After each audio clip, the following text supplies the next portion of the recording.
जादुई पतीला की कहानी। सालों पहले पीतल नगर में किशन नाम का एक किसान रहता था। वह गांव के एक जमींदार के खेत पर काम करके किसी तरह अपना घर चला रहा था। पहले किशन के भी खेत थे, लेकिन उसके पिता के बीमार होने के कारण उसे अपने सारे खेत बेचने पड़े। मजदूरी में मिलने वाले पैसों से पिता का इलाज कराना और घर का खर्च चलाना मुश्किल हो रहा था। वो हर दिन सोचता कि कैसे घर की स्थिति को बेहतर किया जाए। आज भी इसी सोच के साथ किशन सुबह सुबह जमींदार के खेत पर काम करने के लिए निकला। खुदाई करते समय उसकी कुदाल किसी धातु से टकराए और तेज आवाज हुई। किशन के मन में हुआ कि आखिर ऐसा क्या है यहाँ। उसने तुरंत उस हिस्से को खोदा तो वहां से एक बड़ा सा पतीला निकला।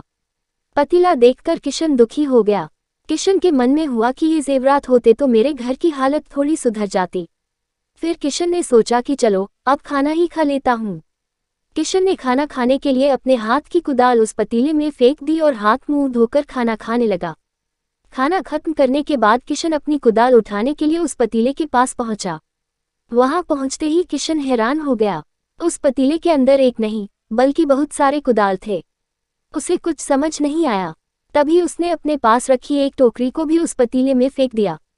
वो एक टोकरी भी पतीले के अंदर जाते ही बहुत सारी हो गई। ये सब देखकर किशन खुश हो गया और उस जादुई पतीले को अपने साथ घर लेकर चला आया। वो हर दिन उस बर्तन में अपने कुछ औजार डालता और जब वो ज्यादा हो जाते तब उन्हें बाजार जाकर बेच आता। ऐसा करते करते किशन के घर की हालत सुधरने लगी। उसने इस तरह से बहुत पैसा कमाया और अपने पिता का इलाज भी करवा लिया। एक दिन किशन ने कुछ गहने खरीदे और उन्हें भी पतीले में डाल दिया। वो गहने भी बहुत सारे बन गए। इस तरह धीरे धीरे किशन अमीर होने लगा और उसने जमींदार के यहाँ मजदूरी करना भी छोड़ दिया। किशन को अमीर होते देख जमींदार मोहन को किशन पर शक हुआ। वो सीधे किशन के घर पहुंचा। वहां जाकर उसे जादुई पतीले के बारे में पता चला। उसने किशन से पूछा, तुमने ये पतीला कब और किसके घर से चुराया? डरी हुई आवाज में किशन बोला, साहब, ये पतीला मुझे खेत में खुदाई के समय मिला था। मैंने किसी के घर चोरी नहीं की है। खेत में खुदाई की बात सुनते ही जमींदार ने कहा, ये पतीला जब मेरे खेत से मिला तो यह मेरा हुआ। किशन ने जादुई पतीला न लेकर जाने की बहुत मिन्नतें की, लेकिन जमींदार मोहन ने उसकी एक नहीं सुनी। वो जबरदस्ती अपने साथ वो जादुई पतीला लेकर चला गया। जमींदार ने भी किशन की ही तरह उसमें सामान डालकर उन्हें बढ़ाना शुरू किया। एक दिन जमींदार ने अपने घर में मौजूद सारे गहने एक एक करके उस पतीले में डाल दिए और रातों रात बहुत अमीर हो गया।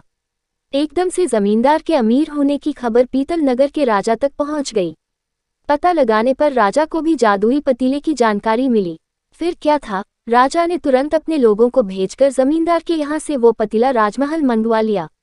राजमहल में उस जादुई पतीले के पहुंचते ही राजा ने अपने आसपास मौजूद सामान को उसमें डालना शुरू दिया। सामान को बढ़ता देखकर राजा दंग रह गया। होते होते आखिर में राजा खुद उस पतीले के अंदर चला गया। देखते ही देखते उस पतीले से बहुत सारे राजा निकल आए।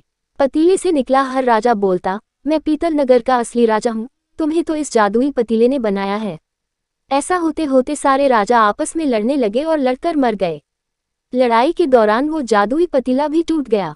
जादुई पतीले के कारण राजमहल में हुई इस भयानक लड़ाई के बारे में नगर में सबको पता चल गया।